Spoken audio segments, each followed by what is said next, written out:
Welcome back to the Jam. It's time for our Jam session, right? That's right. Well, the folks at one of our favorite shows, the Chicago-based Empire, announced that they'll be doing an entire show in tribute to Prince, the late great artist.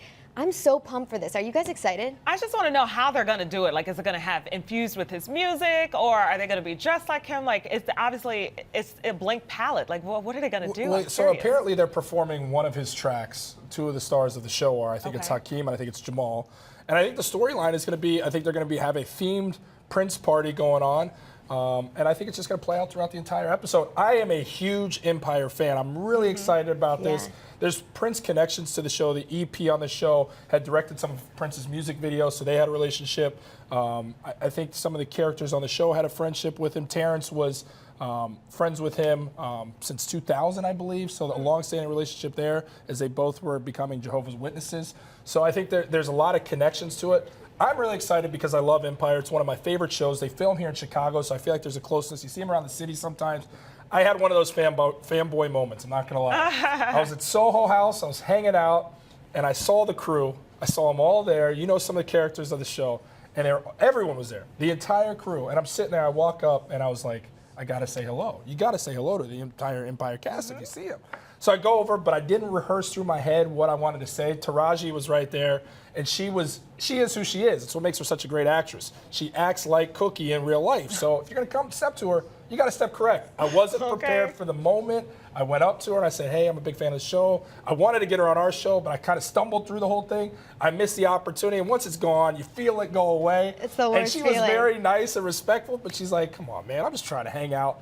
I didn't approach right. It's just like if you're going to talk to a girl and flirt with her. It's all about the approach, right? Yeah, true. I blew the approach. You got I think I flustered. missed it. You got a little so flustered. I got to regain myself, and next time I see her, I got to come correct and say, I love the show. This is why I love the show. And the reason why I do love it is because it's about brotherhood, the three brothers, and the family unit. And it reminds me of me growing up with my three brothers. I lost my older brother, so I feel a real connection to the family bond in the show. I wanted to tell her that, and then I wanted to ask her to be on the show because I wanted to talk about it because I have so many questions. I just missed the opportunity. You just told her. We got to try to get this Story message time to her. with Jordan. We should clip this off and send it to her. Yeah. Hopefully she'll come on the show. Taraji, please, if you're out there and you're listening, I love you to death. I am a crazy fan, but I'm a respectful fan. I'm sorry for approaching you. I just want to talk to you about the show. I love it. It reminds me so much of my family growing up with three brothers. If you're listening, I know you're super busy, but please come on the show and talk to us. We'd love to have you. Emphasis on We crazy. would. You think that's going to work? Everyone loves some Taraji. You never know. Well, moving on, the one and only formerly retired David Letterman just announced that he'll be starting a new show on Netflix in 2018. And the show is going to feature in-depth interviews and features outside of the studio, which is different for him. And he was quoted as saying, here's what I have learned. If you retire to spend more time with your family, check with your family first. That sounds like my dad. I want to know if he's keeping the beard. Are you guys excited for Dave's return? This is so cool. Well, were you guys fans of his? Yeah, major. Yeah, I think we all definitely grew up watching him, and he's just been a part of broadcast royalty. I want to know if he's keeping the beard too, though. It's always fun to see like TV personalities when they're not on air for an extended period of time. For sure. To see just to let it go, let it all hang out. I love that all these people are coming to Netflix because it's provided an entirely different platform for artists and actors and hosts to be, I think, more themselves, honestly, because there's less restrictions. And so, like, Chelsea Handler moved to Netflix, and now she can swear all the time and be free. And it's like kind of when Howard Stern moved to Sirius Radio. Like, I'm very excited to see what the, unbarred, uncensored version of David Letterman is. Yeah, Letterman's been doing it. I mean, look, he was a mainstay for 33 years on late night talk TV. He was the voice and the commentary on everything going on throughout the world.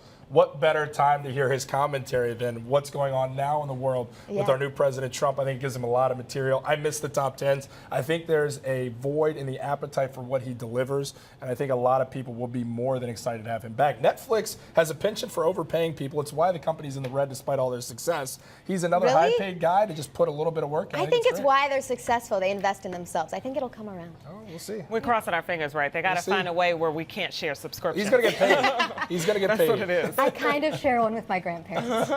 Next story, according to Business Insider, outstanding revolving credit is at an all-time high, reaching over $1 trillion in the U.S. It's even higher than it was during the financial meltdown in the late 2000s. Guys, why are we spending so much money we don't have? And honestly, I'm kind of guilty of it sometimes too. I blame the Kardashians. Really? I mean, it's a blanket statement, but in reality, I do blame the Instagrams, the Snapchats, everybody wants to stunt. Yeah. Everybody wants to put that best foot forward and make it look like, hey, this is what I'm really doing. It's the, I call it the 25K millionaire.